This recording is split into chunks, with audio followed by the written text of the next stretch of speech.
तो कल हम लोगों ने देखा था, यानी कि 1930 तक ना, 1930 तक में हमने कई आंदोलन बताया था।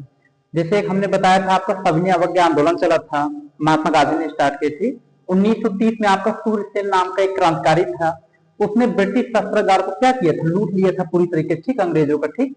और 1930 में आपके जो है, इसके पहले अगर देखिए तो हल्का सा 1928 में मैंने आपको बताया था, 1927 में कमीशन आयोग का गठन किए थे अंग्रेजों ने। 1928 में जो है कमीशन आयोग भारत में आया, उसको वापस भगाने के चक्कर में लाला लाजपत राय का डेथ हो गया। पुलिस कप्तान सैंडर्स मारा था, ठीक। सैंडर्स को बाद में जाकर ये सुखदेव, राजगुरु, भगत सिंह, बटुकेश्वर, इन लोगों ने गोली से उसकी हत्या कर दिया। बाद में लोगों को फांसी की सजा सुनाई गई 23 मार्च 1931 को, ठीक ना। तो ये सब आज हमने आपको यहां तक बताया। फिर मैंने बताया 1929 में आपको जो है पूर्ण स्वराज की मांग पंडित जवाहरलाल नेहरू ने किया था, कसम खाए थे हमें पूर्ण स्वराज लेना है, ठीक। 1930 में जाकर के लाहौर के रावी नदी के किनारे रात के 12 बजे 26 जनवरी 1930 के देश में इन्होंने तिरंगा झंडा क्या किया था, फहराया था पूरी तरीके से, ठीक ना। इसलिए फहराया था, उस दिन को इन्होंने स्वाधीनता दिवस के रूप में मनाना शुरू कर दिया गया था, ठीक। बाद में चलकर जब हमारा भारत आजाद हुआ 15 अगस्त 1947 को, 26 नवंबर 1949 को जब अपना संविधान बना, उसको लागू हमने कब किया था, 26 जनवरी 1950। 1950 के सन में 26 जनवरी के दिन लागू किया था। 1949 में संविधान बना, 1950 में लागू किया 26 जनवरी के दिन। इसलिए 26 जनवरी के दिन लागू किए ताकि हमारी स्वाधीनता दिवस की जो निरंतरता है उसका रेस्पेक्ट, सम्मान बना रहे। और तब से स्वाधीनता दिवस से आगे बढ़कर के हम लोग गणतंत्र दिवस मनाने लगे, जिसे इंग्लिश में क्या कहते हैं, रिपब्लिक डे के नाम जानते हैं, ठीक। तो बच्चों यहां तक हम लोगों ने पढ़ा था। आज हमें पढ़ना है विदेशों में कुछ क्रांतिकारी, मतलब विदेशों में कुछ क्रांतिकारी आंदोलन पढ़ना, ठीक। विदेश में कौन कौन से क्रांतिकारी आंदोलन हुए थे, तो आज ये सब आप सब पढ़ेंगे। तो देखते जाएगा विदेश में, तो विदेशों में कुछ क्रांतिकारी आंदोलन आज देखना है। विदेशों में क्रांतिकारी आंदोलन, क्रांतिकारी आंदोलन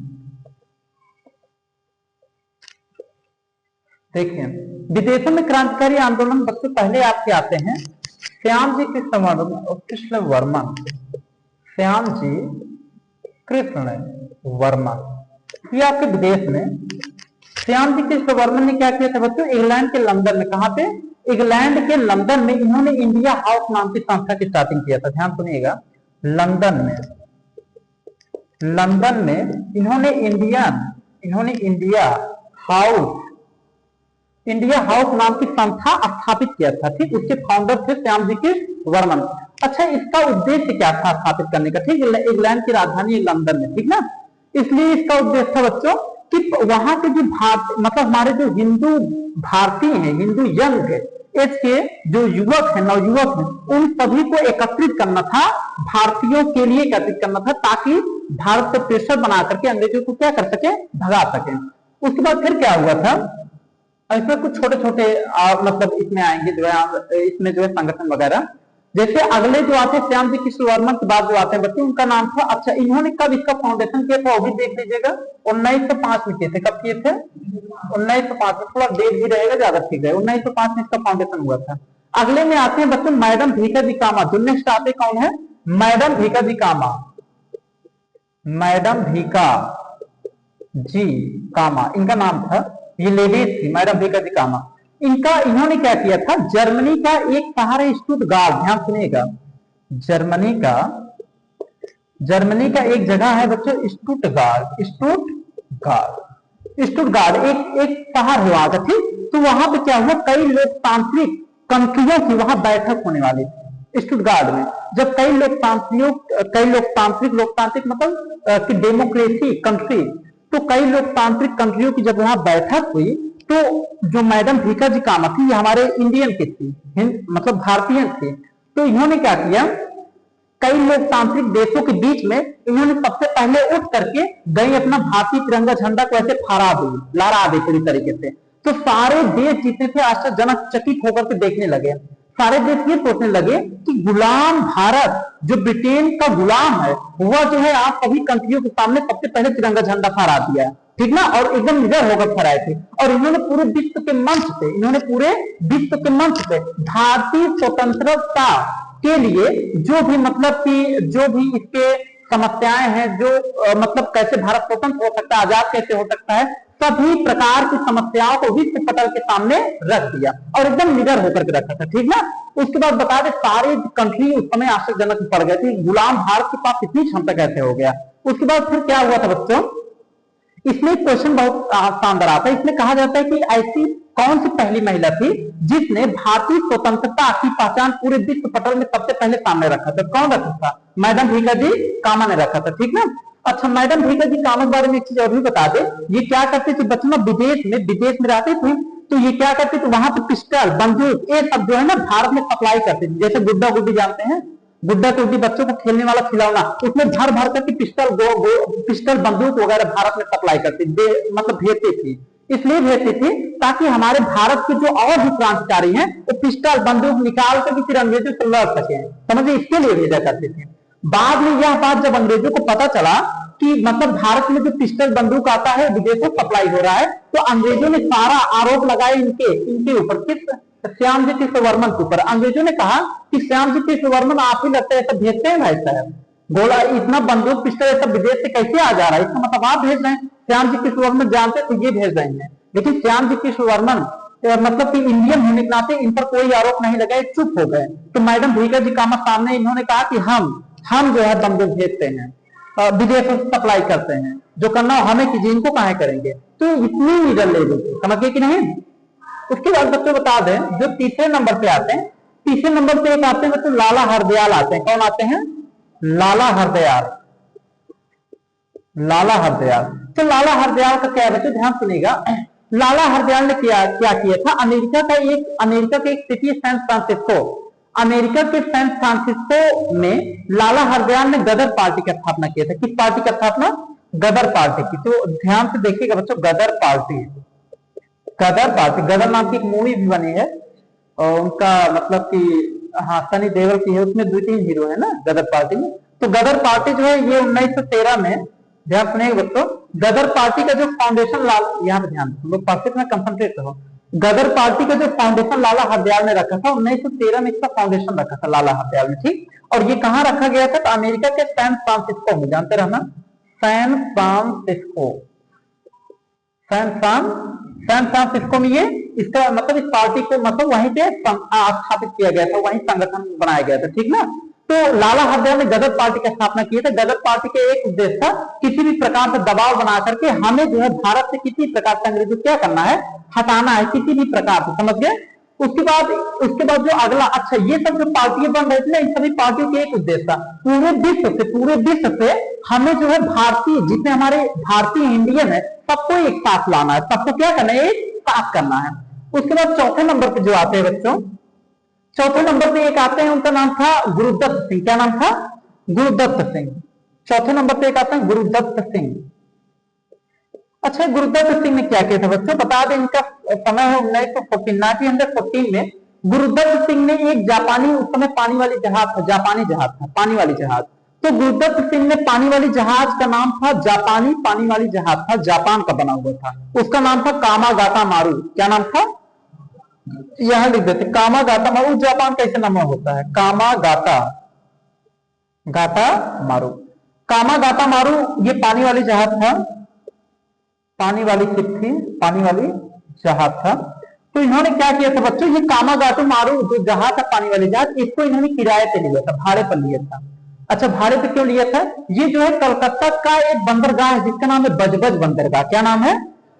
कलकत्ता का एक बंदरगाह है, पहले से हम कलकत्ता कहते हैं, आपके समय कोलकाता कहते हैं। तो कोलकाता का एक बंदरगाह बजबज बंदरगाह, उस बजबज बंदरगाह से ये कनाडा के वैंकूवर द्वीप पर जाना चाहते थे। कनाडा का एक द्वीप है जिसका नाम है वैंकूवर द्वीप, ये वहां जाना चाहते थे। तो क्या हुआ कि इससे पानी वाली जहाज लिए थे, जापान से भाड़े पर लिए थे, कामागाता मारू जापानी जहाज था लिए। तो ये जा रहे थे, निकल पड़े कलकत्ता के बजबज बंदरगाह से कनाडा की तरफ। इंग्लैंड को पता चल गया, इंग्लैंड ने जो है क्या कि कनाडा दबाव बनाया, आर्थिक दबाव बनाया, हर प्रकार से दबाव बनाया। इंग्लैंड वालों ने कहा देखिए, कनाडा कहें कि इसको जो है यानी कि गुरुदत्त सिंह को कनाडा के बैंकवर्ड बिल्कुल मत उतरने देना। उसको कहा गया उस टेक्निकल वर्ड में लंगर मत डालने देना। लंगर डालने का मतलब होता है उसके समुद्र तटीय किनारे पर उतरना, तो वहां लंगर मत डालने देना कनाडा के बैंकवर्ड ब्रिज से। तो इंग्लैंड वाले दरवा दिए कनाडा को, कनाडा लंगर नहीं डालने दिए, कनाडा इनको वापस लौटा दिया। जब वापस लौटा दिए तो ये वहां कनाडा के बैंकवर्ड ब्रिज के पास पहुंच करके वापस लौट के चले आ रहे थे। अंग्रेज वाले इनको चिढ़ा रहे थे देख देख करके, भले लौटाए गए थे वहां पे, क्योंकि ये हालांकि गए थे तो कुछ मतलब कि भारतीय स्वतंत्रता आंदोलन से संबंधित चर्चाओं के लिए ही गए थे ताकि प्रेशर बना सके, लेकिन ऐसा हो नहीं पाया। ठीक है, अब हम लोग देखते हैं बच्चों, ये था विदेशों में क्रांतिकारी आंदोलन कुछ। ठीक, आपने इतने सारे आंदोलन देखा।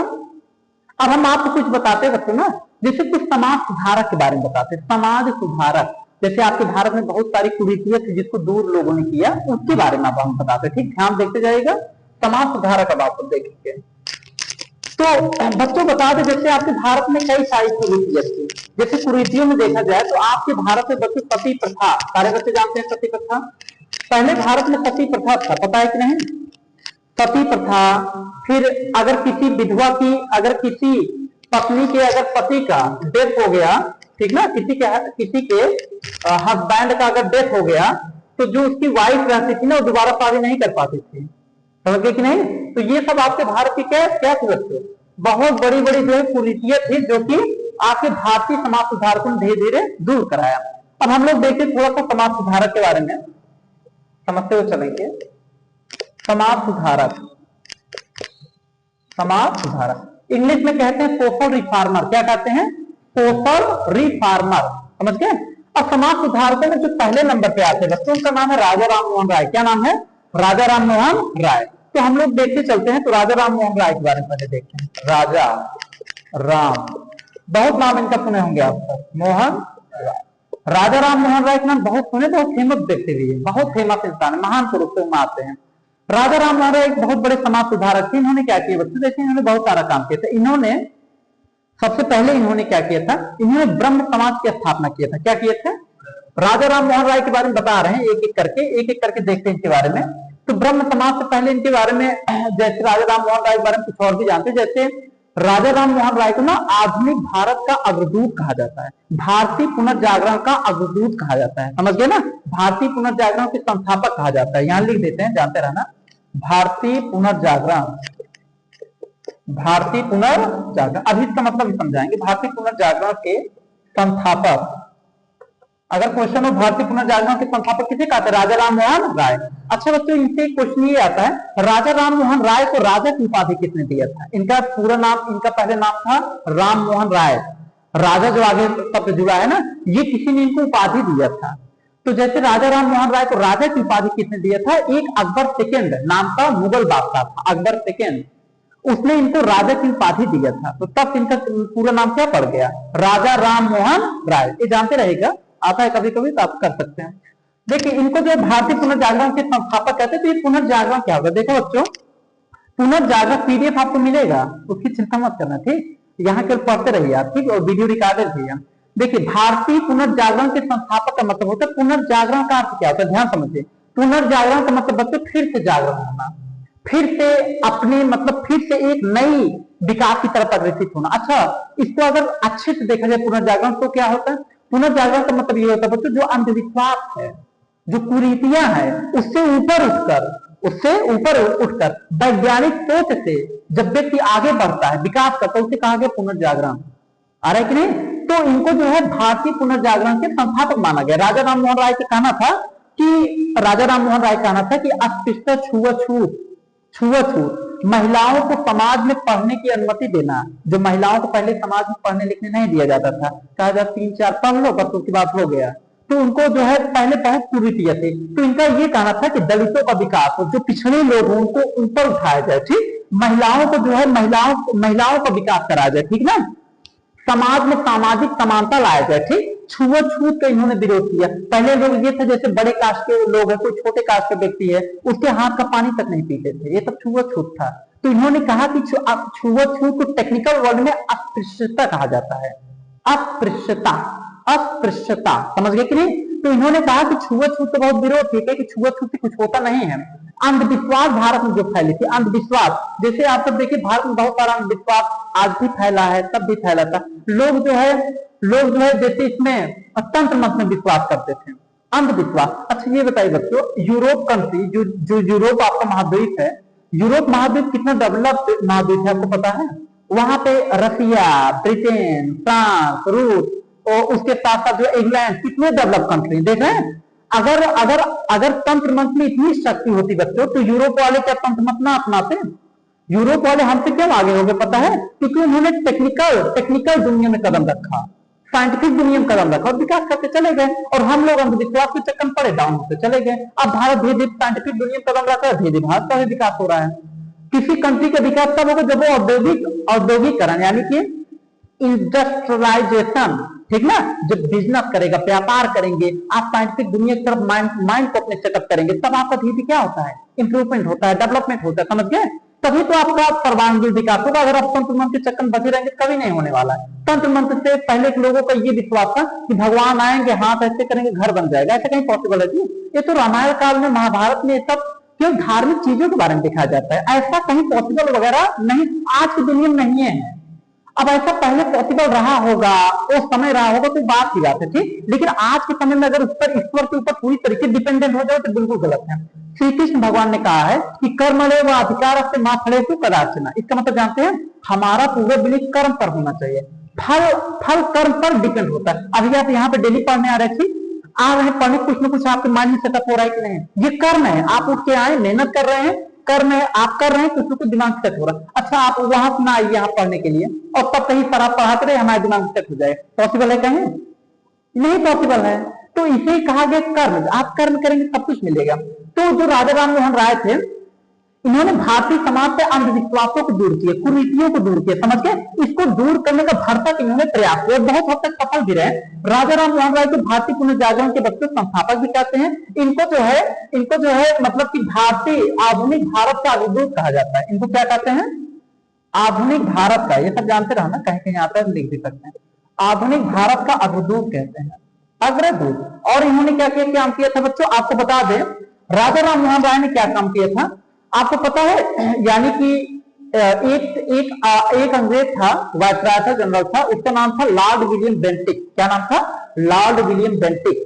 तो राजा राम मोहन राय जो है, बता दे कि इन्होंने, ये राजा राम मोहन राय का कहना था कि अगर किसी पत्नी के, अगर उसके पति का डेथ हो गया है, ठीक ना, किसी महिला के पति का डेथ हो गया, तो पहले अपने भारत में एक ऐसी प्रथा थी कि महिलाओं को जो है पति के ऊपर चिता के साथ बैठा कर जला दिया जाता था। ये कहा जाता था अब इसका क्या काम, जब इसके पति मर गए, समझ गए? तो सती प्रथा उसका नाम था। क्या नाम था? सती प्रथा। तो राजा राम मोहन राय ने इसका बहुत विरोध किया कि सती प्रथा ये तो बहुत गलत, महिलाओं के साथ अन्याय हो रहा है। तो राजा राम मोहन राय ने सती प्रथा का विरोध किया। उस समय जो जनरल, उस समय जो वायसराय आपके भारत के, उसका नाम था लॉर्ड विलियम बेंटिक। तो इन्होंने जो है सती प्रथा का पूरा विरोध किया। लॉर्ड विलियम बेंटिक ने राजा राम मोहन राय के सहयोग से 1829 में सती प्रथा को क्या किया? समाप्त कर दिया। देखते रहिए, ये क्वेश्चन पेपर में आता है तो जानते रहना। 1829 में सती प्रथा समाप्त, सती प्रथा समाप्त। अच्छा किसने समाप्त किया था बच्चों? Lord William Bentinck. जानते रहने, क्वेश्चन आता है लॉर्ड विलियम बेंटिक, कई बार क्वेश्चन पेपर में पूछा गया, लॉर्ड विलियम बेंटिक। तो यानी कि जो ये लॉर्ड विलियम बेंटिक था, इसने क्या किया? 1829 में सती प्रथा समाप्त कर दिया। कहा कि जब ये तो भारत में बिल्कुल गलत प्रथा है, सती प्रथा बिल्कुल गलत है। ये कौन सा काम है, किसी के पति मर गए तो पत्नी को उसके साथ चिता के साथ जला दे, बिल्कुल गलत है। राजा राम मोहन राय ने विरोध किया और उसके बाद लॉर्ड विलियम बेंटिक ने क्या किया? इस विरोध का फायदा उठा करके 1829 में इसने क्या किया? सती प्रथा पूरे भारत से समाप्त कर दी, बैन कर दी। कहा कि कोई अगर ऐसा करता हुआ पकड़ा गया तो उसको जो है बहुत कड़ी और मतलब बहुत उस पर जो है बहुत बड़ा उसको दंड मिलेगा, समझ गए कि नहीं? फांसी तक भी चढ़वा देंगे। तो भारतीय डर गए, तो नहीं होने लगा, धीरे धीरे बंद हो गया। 1829 में जब लॉर्ड विलियम बेंटिक ने सती प्रथा समाप्त किया बच्चों, तो राजा राम मोहन राय ने एक काम और भी किया। राजा राम मोहन राय ने बच्चों बता दें ब्रह्म समाज की स्थापना की। किसकी? ब्रह्म समाज। ब्रह्म समाज की स्थापना की। इसकी स्थापना इन्होंने किया था 1828 में। ये 1829 में हुआ, तो इसकी स्थापना 1828 में होता, ध्यान रखिएगा, 1828 में। अच्छा ब्रह्म समाज है क्या? ब्रह्म समाज का मतलब है बच्चों कि भारत में जो अंधविश्वास है, जो कुरीतियां हैं, ठीक ना, जो मतलब कि कुरीतियां हैं, अंधविश्वास है, ठीक, इन सबको जो है खत्म करने का प्रयास किए, उसी को कहा गया ब्रह्म समाज, ठीक ना। राजा राममोहन राय को कहना था कि मतलब कि ब्रह्म समाज में इन्होंने क्या बताने का प्रयास किया कि भारत के जो आडंबर है, कुरीति है, अंधविश्वास है, ठीक ना, इन सबको खत्म करने का प्रयास किया, जिसको क्या कहा गया, ब्रह्म समाज कहा गया। इसकी फाउंडेशन कब किए, 1828 में किया गया। उसके बाद बच्चों बता दें कि राजा राममोहन राय ने और भी चीजों का स्थापना किया, जैसे राजा राममोहन राय ने वेदांत कॉलेज, वेदांत कॉलेज की स्थापना करवाया, वेदांत कॉलेज की स्थापना करवाया। उसके बाद इन्होंने जो है राजा राममोहन राय ने 1815 में वेदांत कॉलेज की स्थापना करवाया। 1815 में इसने आत्मी सभा की स्थापना करवाया, आत्मी सभा की स्थापना करवाई। ध्यान देना, वेदांत कॉलेज की स्थापना इन्होंने करवाया था 1825 में। ये सब क्वेश्चन आता है, पूछा भी गया है, रिकॉर्डेड है एकदम, ठीक। वेदांत कॉलेज की स्थापना 1825 में हुआ था। किसने करवाया था, राजा राममोहन राय, वेदांत कॉलेज की स्थापना करवाया। 1815 में इन्होंने आत्मी सभा की स्थापना करवाया था, समझ गए कि नहीं। ये सब संगठन की इन्होंने स्थापना करवाया था।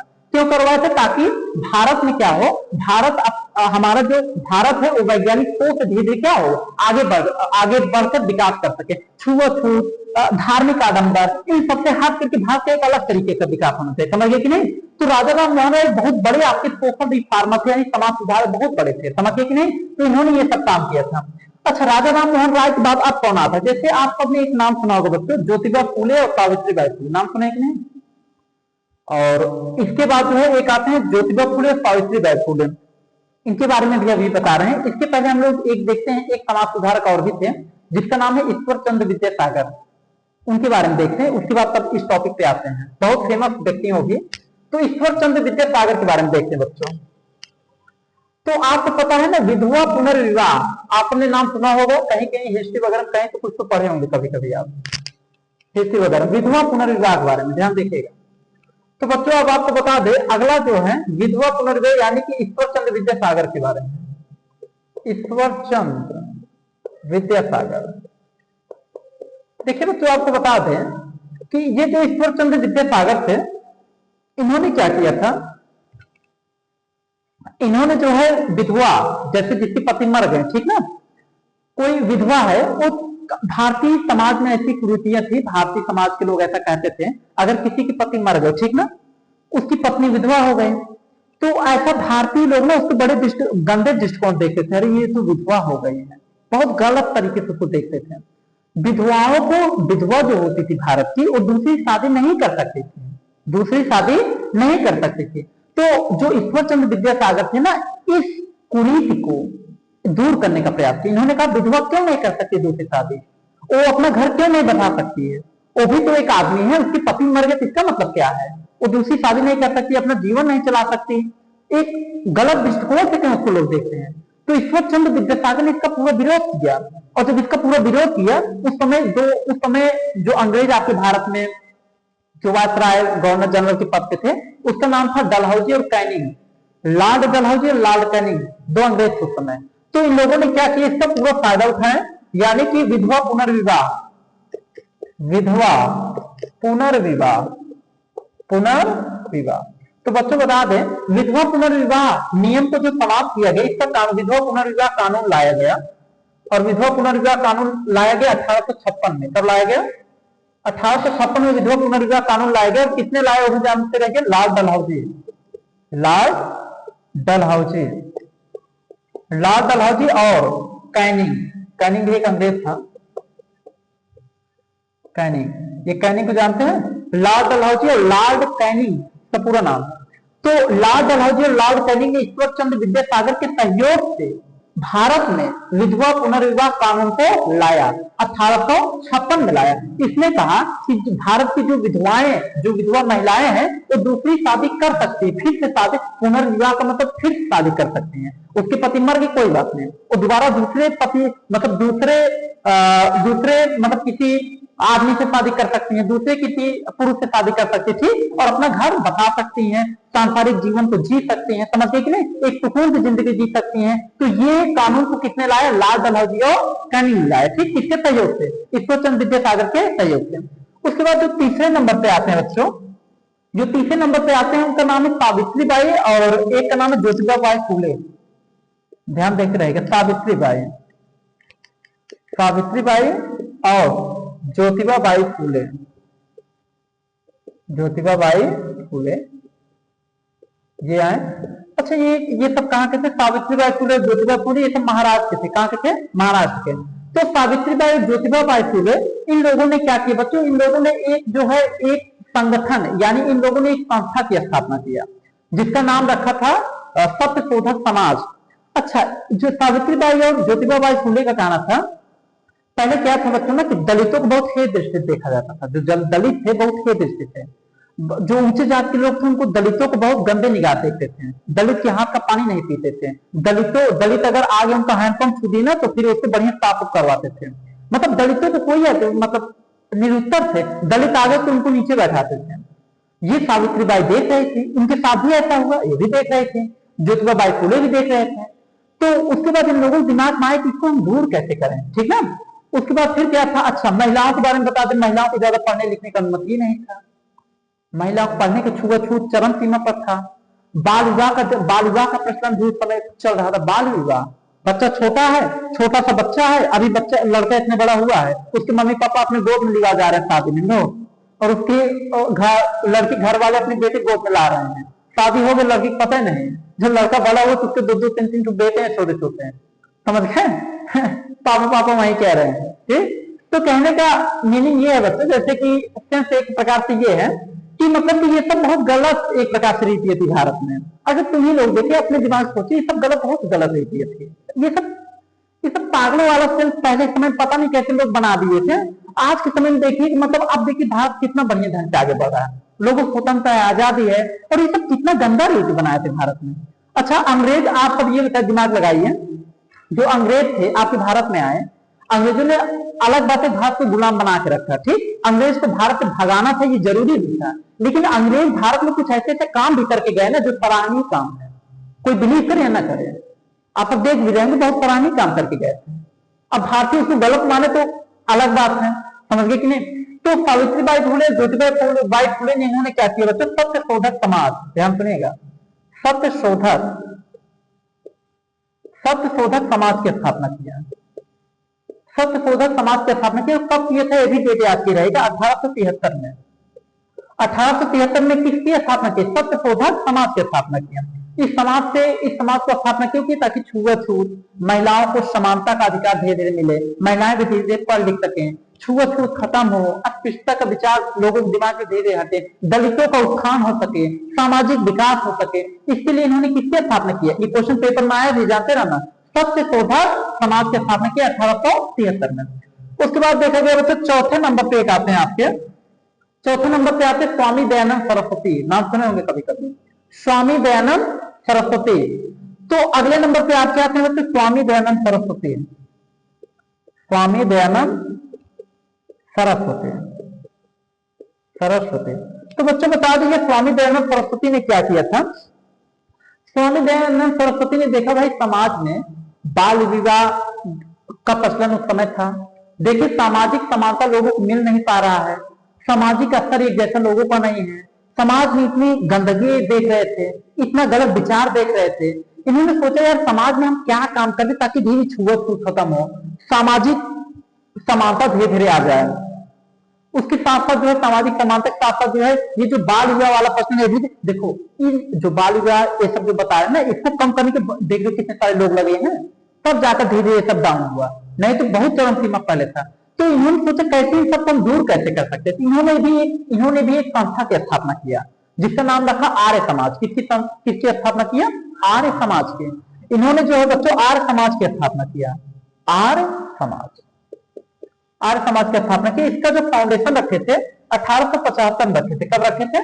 1875 में इन्होंने आर्य समाज की स्थापना किया था, समझे कि नहीं।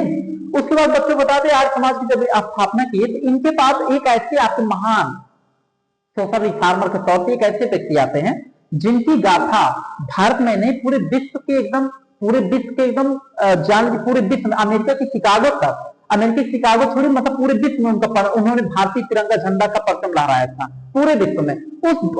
उस महान पुरुष का नाम है स्वामी विवेकानंद। क्या नाम है? स्वामी विवेकानंद।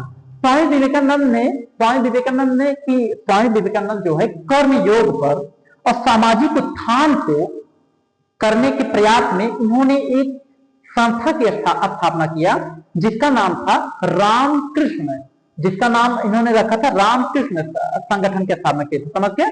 और आपको बता दें बच्चों, रामकृष्ण मिशन, उसका क्या नाम रखे थे, रामकृष्ण मिशन। आपको बता दें कि स्वामी विवेकानंद जी के गुरु थे और रामकृष्ण परमहंस थे, उन्हीं के नामों पर इन्होंने रामकृष्ण मिशन की स्थापना किया था, समझ आ रहा होगा। ठीक, तो ध्यान से देखते हैं, यहाँ पे कर देते, लिख देते, 5वें नंबर पे है ये।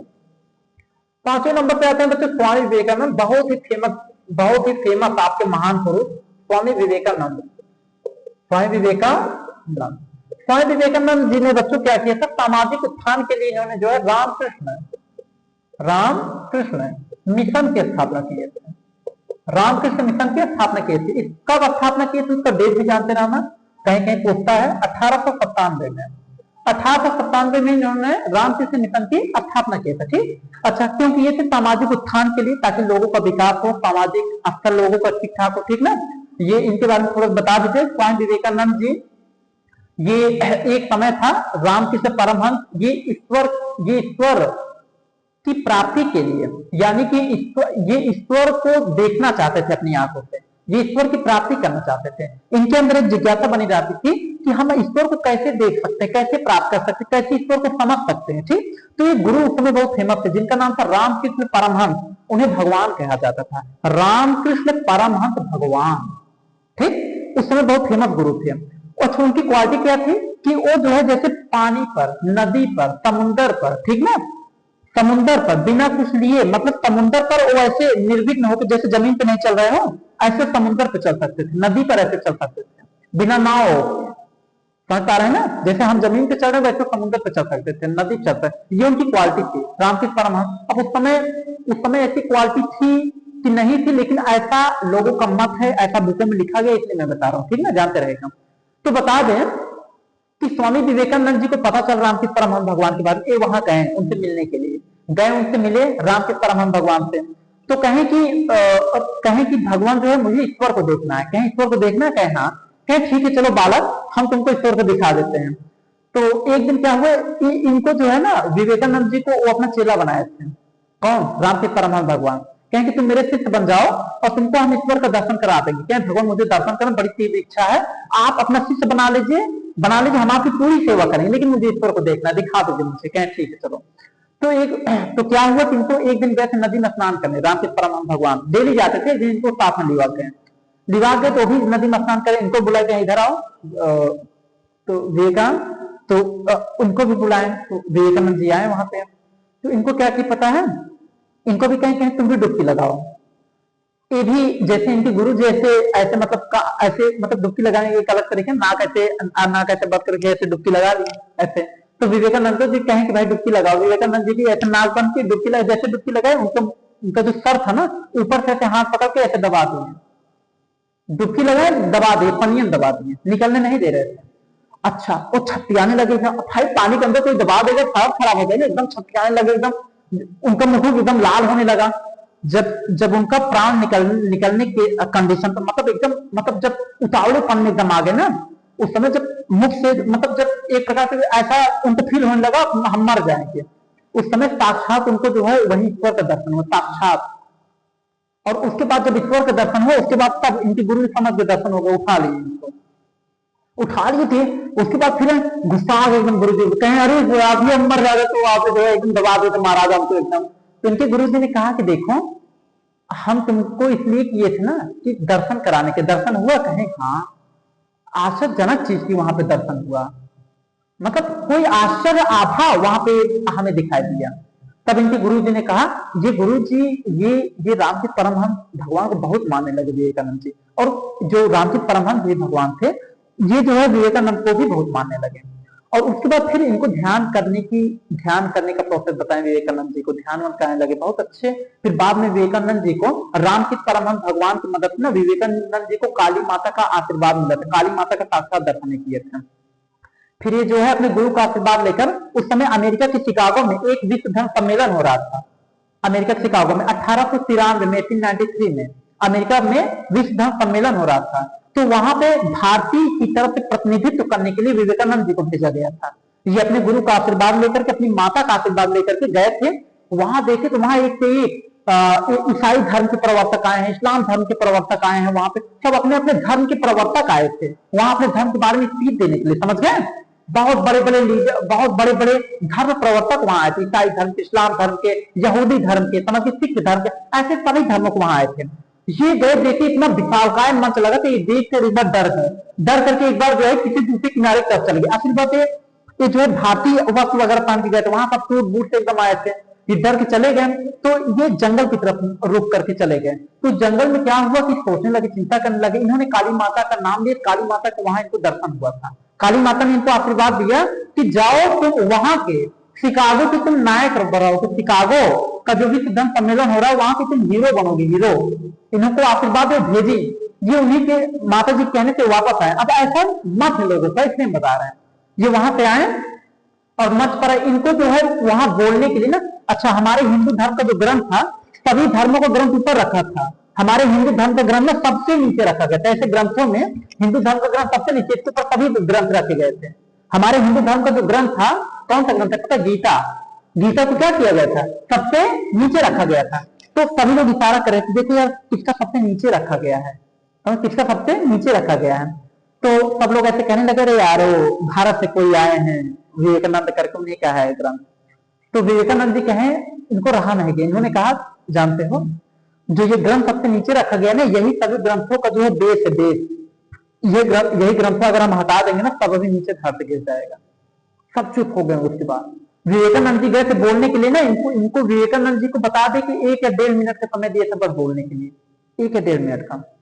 तो गए, खड़े हुए, जब स्पीच देने लगे तो डियर ब्रदर, डियर सिस्टर, वहां पे सब, वहां पे लोग जो और भी ईसाई धर्म के जो प्रवर्तक थे, इस्लाम धर्म के जो प्रवर्तक थे, अलग अलग यहूदी धर्म के जो प्रवर्तक थे, अलग अलग धर्मों के प्रवर्तक थे ना, उनके बोलने का अलग तरीका था। वो ऐसे बोल रहे थे, जा रहे थे माइक पकड़ रहे, कह रहे थे ladies and gentleman, ladies and gentleman, ऐसे बोल रहे थे। जब ये पहुंचे तो इनका एक अलग तरीका था बोलने का। इन्होंने कहा dear brother, dear sister, dear grandfather, dear grandmother, ऐसे ऐसे करके इन्होंने बोल, मतलब सबको अपना बना लिया। किसको बना लिया?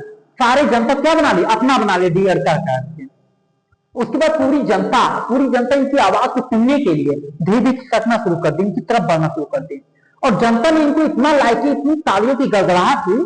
अमेरिका में बता दें कि इनका लगभग 1 महीने तक अमेरिका की जनता ने मांग किया कि इनको अमेरिका में रोका जाए, इनसे हम कथा प्रवचन अलग से सुनेंगे विवेकानंद जी से। इनकी बातों से लोग इतना प्रेरित हुए। अमेरिका में लगभग, अमेरिका की जो गवर्नमेंट थी उस समय की, इनको लगभग 1 महीना अपने यहाँ रोक करके रखी कि महाराज आप रुके रहिए, हमारी जनता आपसे प्रवचन सुनना चाहती है। 1 महीना तक वहां की जनता इनसे प्रवचन वगैरह सुनी, इनकी धार्मिक चीजों के बारे में, महत्व के बारे में समझी। उसके बाद तब 1 महीने बाद अमेरिका ने इनको डॉलर में इतना ज्यादा पैसा देकर के भेजा था भारत में, बहुत पैसा धन दौलत देकर के भारत भेजा था। जब ये भारत में आए ना तो कई सारा डॉक्टरी अस्पताल वगैरह, कई सारा मठ वगैरह खुलवा दिए थे, लोगों की चिकित्सा सहायता के लिए अस्पताल भी खुलवाए थे। समझ गए कि ना? बड़े अच्छे हृदय के, बड़े सुंदर विचार के आप विवेकानंद जी थे। तो ऐसे थे आपके महान नायक बने जो पूरे भारत का पंचम पूरे विश्व में लहरा दिए थे। उसके बाद एक इसमें लास्ट में है, एक और देख लीजिए। उसके बाद बच्चों आपका ये पॉइंट विवेकानंद जी के बाद जो अगले आते हैं आपके, एक जो अगला जो समाज की स्थापना होता है रामकृष्ण मिशन के बाद, अगला स्टार्ट होता है बच्चों हरिजन सेवक संघ। लास्ट है ये बच्चों, हरिजन सेवक संघ। महात्मा गांधी जी ने एक संगठन की स्थापना की थी जिसका क्या नाम रखा था, एक संस्था का स्थापना, हरिजन सेवक संघ। ध्यान समझिएगा, ये भी क्वेश्चन पेपर में आया है, जानते रहना। हरिजन सेवक संघ, ये पीसीएस में पूछा गया था, आपके पीसीएस में, ठीक, यूपी पीसीएस में। हरिजन सेवक संघ, हरिजन सेवक संघ के जो संस्थापक थे बच्चों, ये महात्मा गांधी थे, महात्मा गांधी थे। इसकी स्थापना इन्होंने कब किया था? तो 1932 में किए थे। कब किए थे? 1932 में। ध्यान समझिएगा, देखिए। तो ये हरिजन सेवक संघ क्या, जैसे आपको बता दे बच्चों, हरि का मतलब जानते हैं, हरि, जन का मतलब लोग, ठीक ना? और बच्चों बता दें जैसे पहले क्या था आपके भारत में, दलितों के प्रति लोगों का बहुत कठोर नियम रहता था। दलित के प्रति, दलितों को लोग पसंद नहीं करते थे, दलितों को अपने यहाँ नहीं बुलाते थे, समान लोग दलितों के यहाँ जाते आते नहीं थे, दलितों को हेट दृष्टि देखा जाता था। तो इसके खिलाफ में महात्मा गांधी जी ने एक संस्था की स्थापना की, इसका नाम रखा हरिजन सेवक संघ। इसमें महात्मा गांधी जी ने छुआछूत, दलितों के उत्थान के लिए, सामाजिक सामाजिक स्तर को ऊंचा बढ़ाने के लिए, ठीक ना, ऊंचे स्तर पे दलितों के सामाजिक स्तर को ऊंचे स्तर पर लाने के लिए इन्होंने संस्था की स्थापना की, जिसका क्या नाम रखा, हरिजन सेवक संघ। इसकी स्थापना इन्होंने कब किया? 1932 में इसका फाउंडेशन रखा था, ठीक ना। अब यहां तक आपने पढ़ लिया, ठीक ना। तो आज के लिए बच्चों इस क्लास में इतना ही, इसके आगे का वीडियो आपका नेक्स्ट चलेगा, ठीक, वहां से बंद करता हूं। अभी आप